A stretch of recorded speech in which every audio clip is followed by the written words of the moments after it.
Students, welcome back to my channel study up. Study up में आप सभी का स्वागत है, जहां पर हम पढ़ते हैं मैथ। प्रीवियस वीडियो में 1.1 रियल नंबर के क्वेश्चन नंबर 1 to 4 हमने पढ़े हैं। इस वीडियो में पढ़ेंगे हम क्वेश्चन नंबर 5, 6 और 7। तो क्वेश्चन नंबर 5 को हम करते हैं स्टार्ट। क्वेश्चन नंबर 5 में लिखा हुआ है चेक वेदर 6 की power n can and with the digit 0 for any natural number n। हमें क्या चेक करना है कि कोई नंबर लिखा हुआ है 6 की पावर n, वो किस पे एंड हो रहा है? 0 पे एंड हो रहा है। तो बेटा एक बात ध्यान रखना, कोई भी नंबर 0 पे एंड कब होता है? जब वो किससे डिविजिबल हो? 10 से डिविजिबल हो। यानी 10 की कोई भी टेबल आती है, 10 मतलब 10, 20, 30, 40, वो सारे के सारे किससे डिविजिबल होते हैं? 10 से डिविजिबल होता है। और अगर अपन 10 के फैक्टर करेंगे, 10 के फैक्टर कितने होते हैं?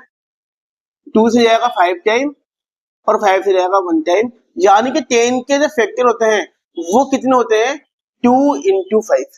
याद रखेंगे 10 के फैक्टर कितने होते हैं? 2 into 5। यानी किसी भी नंबर के फैक्टर में 2 और 5 अगर अवेलेबल है तो वो एंड पे 0 पे एंड हो सकता है, यानी वो 10 का फैक्टर हो सकता है। तो हमको चेक करना है क्या 6 की पावर n जिसके लास्ट में 0 आ सकता है या नहीं आ सकता है। तो हम क्या करेंगे, सबसे पहले तो मानेंगे, क्या मानेंगे? तो अपन मानेंगे बेटा 6n can end with 0 if 2 and 5 both are its prime factor। हमें क्या पता है, ये 6 की पावर जो n है वो 0 से एंड कब हो सकता है? जब उसके प्राइम फैक्टर 2 और 5 दोनों, अगर दोनों में से एक भी नंबर प्राइम नहीं है तो नंबर हमारा 0 पे एंड नहीं होता है। तो अपन 6 के फैक्टर निकाल लेते हैं बेटा। 6 के फैक्टर क्या होते हैं? हमको पता है 2 से जाएगा 3 टाइम और 3 से जाएगा 1 टाइम। यानी 6 के फैक्टर कितना आ रहे हैं? 2 into 3। इसका मतलब 6 के फैक्टर में 5 नहीं आ रहा है, इसका मतलब है 0 पे एंड नहीं होगा। अपन क्या लिख देंगे? 5 is not a factor of 6, therefore 6 is cannot be and with 0। ठीक है, हमें क्या बताया बेटा, जो भी नंबर होना चाहिए फैक्टर में 2 और 5 दोनों से डिविजिबल होना चाहिए। हमने 6 से फैक्टर निकाला, कितना आया? 2 into 3, यानी 2 तो आ गया लेकिन 5 नहीं आया। इसका मतलब 6 का कोई भी फैक्टर लास्ट में 0 नहीं आएगा। लास्ट में 0 कब आता है? जब 2 और 5 दोनों के फैक्टर होते हैं। ये हमारा क्वेश्चन हो जाता है कंप्लीट। अब देखते हैं क्वेश्चन नंबर, अब स्टार्ट करते हैं क्वेश्चन नंबर 6। क्वेश्चन नंबर 6 में लिखा हुआ है explain y 7 into 11 into 13 plus 13 and 7 into 6 into 5 into 4 into 3 into 2 into 1 plus 5 are composite। तो बेटा सबसे पहले हमारे को पता होना चाहिए कि what is composite number. Composite number होता क्या है? Numbers are two types, prime number and composite number. Prime number तो दो तरह के होते हैं, या तो प्राइम होते हैं या तो कंपोजिट होते हैं। प्राइम नंबर के होते हैं जो खुद की टेबल के अलावा और किसी टेबल में नहीं आते हैं, यानी जिसके फैक्टर या तो खुद होंगे या तो 1 होता है, उसे प्राइम नंबर बोलते हैं। और कंपोजिट नंबर किसे बोलते हैं? जो खुद की टेबल से पहले ही किसी और टेबल में आ जाते हैं, इसको क्या बोलते हैं? कंपोजिट नंबर बोलते हैं। जैसे 4 इज अ कंपोजिट नंबर, 4 की टेबल से पहले ही ऑलरेडी 2 के टेबल में आ जाता है।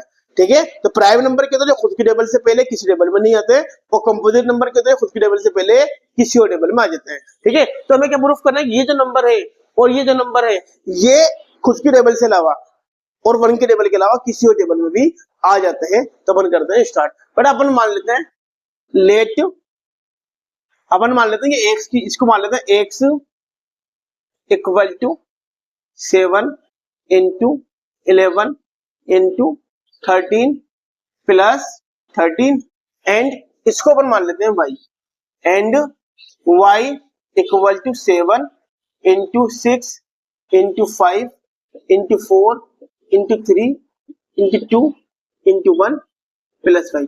अब इनको सोल्व करते हैं। देखो बेटा हमको पता है प्लस से पहले वाला एक नंबर होता है, प्लस के बाद वाला एक अलग टर्म्स होती है। ठीक है, तो प्लस से पहले वाले में 13 आ रहा है और प्लस के बाद भी 13 आ रहा है, दोनों में कॉमन कितना आ रहा है? 13। तो अपन कॉमन कितना ले लेंगे? 13। अब इस वाले में 13 तो बाहर आ गया, कितना बचा? 7 into 11। इस वाले में 13 हमारा बाहर आ गया, 13 के 13 कितना बार आता है? 1 टाइम आता है। ठीक है, सोल्व करते हैं। 13 तो हमारा सा कैसा, 7 को 1 से करेंगे, 7 1 जा 77, 7 को 11 से करेंगे, 7 11 जा 77 प्लस 1, दोनों को प्लस कर देंगे 13 और ब्रैकेट 78। हमको पता है बेटा 13 और ब्रैकेट का मतलब मल्टीप्लाई होता है 78। अब क्या करेंगे, 78 के फैक्टर निकालेंगे। क्या करेंगे अपन, 78 के फैक्टर निकालेंगे। कितना आते हैं, 2 से जाएगा, 2 3 जा 6 बचेगा अपन, 2 9 से 18, 3 से जाएगा, 3 बचा 3 3 3 जा 9 और 13 से जाएगा 110। यानी कि 13 तो कैसा, और 78 के फैक्टर कितने होते हैं, 2 इंटू 3 इंटू 13। अपन इसको लाइन से जमा लेते हैं, 2 इंटू 3 इंटू 13 इंटू 13। यानी अपन ने क्या देखा है कि इस नंबर के 13 के अलावा भी और दूसरे भी फैक्टर आ रहे हैं, यानी कि ये क्या है, हमारा कंपोजिट नंबर है। ठीक है, अब सामने वाला चेक करते हैं। सामने वाला लिखा हुआ है, इसमें प्लस से पहले वाली टर्म्स में तो लिखा हुआ है इक्वियर, ठीक है, और प्लस के बाद लिखा हुआ है 5, यानी एक टर्म्स तो ये है, एक टर्म्स ये, दोनों में क्या कॉमन आ रहा है, 5, दोनों में 5 कॉमन ले लेते हैं। ठीक है, अब देखो यहाँ पे 5 के अलावा क्या बच रहा है, 7 इंटू 6, 5 हमारा बाहर आ गया, into 4 into 3 into 2 into 1 plus 5 हमारा बाहर आ गया। 5 के टेबल 5 कितनी बार आएगा, 1 टाइम आएगा। ठीक है, 5 ऐसा कैसा, इनको मल्टीप्लाई करते हैं, 7 6 जा 42, 42 को 4 से करेंगे, ये इधर से करते हैं, 2 3 जा 6, 6 4 जा 24, 24 6 जा 24 को 6 से मल्टीप्लाई कर लो, 6 4 जा 24 कैरी 2, 6 2 जा 12 to 40, 144 और 144 को 7 से मल्टीप्लाई कर दो, 7 4 जा 28 कैरी 2, 7 4 जा 28 to 30 कैरी 3, 7 1 जा 7 और 3 10, कितना आ गया 1008, 1008 प्लस 1। अब क्या कर देंगे, इनको प्लस कर देंगे, 5 ब्रैकेट के बाद मल्टीप्लाई होता है इनटू 1009। ठीक है, अब देखो बेटा यहाँ पे क्या आ रहा है, यानी इन नंबरों का भी 1000 के अलावा क्या फैक्टर है, 5 भी फैक्टर है, यानी 5 भी फैक्टर है और 1009 भी फैक्टर है। इसके अंदर 13 भी फैक्टर है, 3 भी फैक्टर है और 2 भी फैक्टर है। इसका मतलब इनके अंदर खुद के अलावा दूसरे नंबर भी क्या आ रहे हैं, फैक्टर आ रहे हैं। इसका मतलब ये नंबर क्या है, हमारे कंपोजिट नंबर है। ठीक है, तो अपन लिखते हैं बेटा बोथ, इसको माना अपन x एंड y आर कंपोजिट नंबर। बड़ा कंपोजिट नंबर क्यों है, क्योंकि इनके अंदर एक से ज्यादा फैक्टर आ रहे हैं। जिसके अंदर एक से ज्यादा फैक्टर आते हैं, यानी खुद के नंबर और 1 के अलावा कोई और अगर फैक्टर आता है तो क्या कहलाता है, कंपोजिट नंबर। यहाँ पे देखो 13 के अलावा 3 और 2 आ रहा है, यहाँ पे 5 के अलावा 1009 आ रहा है। इसका मतलब ये x भी और ये y भी दोनों क्या है, कंपोजिट नंबर है। इसी के साथ हमारा क्वेश्चन नंबर हो जाता है कंप्लीट।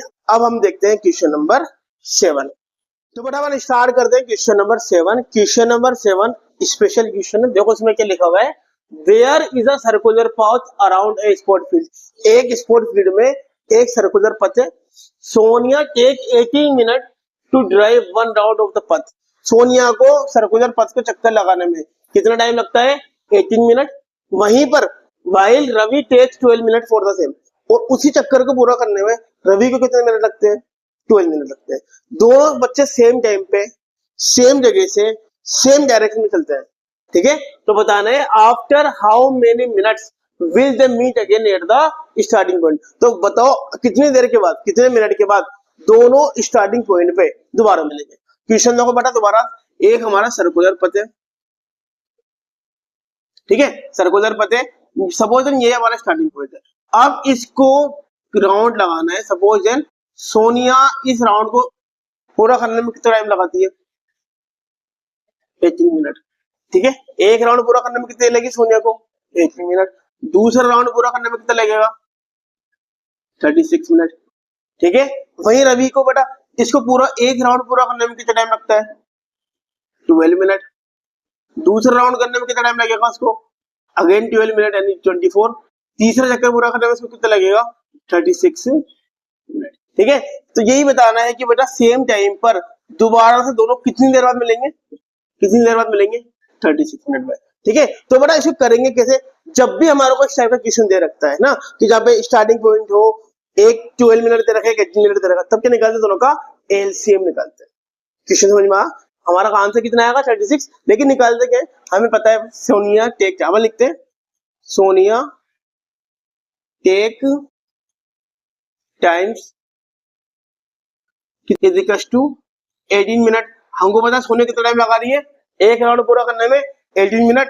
वहीं पर रवि टेक टाइम, वही सेम राउंड को पूरा करने में रवि को कितने मिनट लग रहा है, 12 मिनट।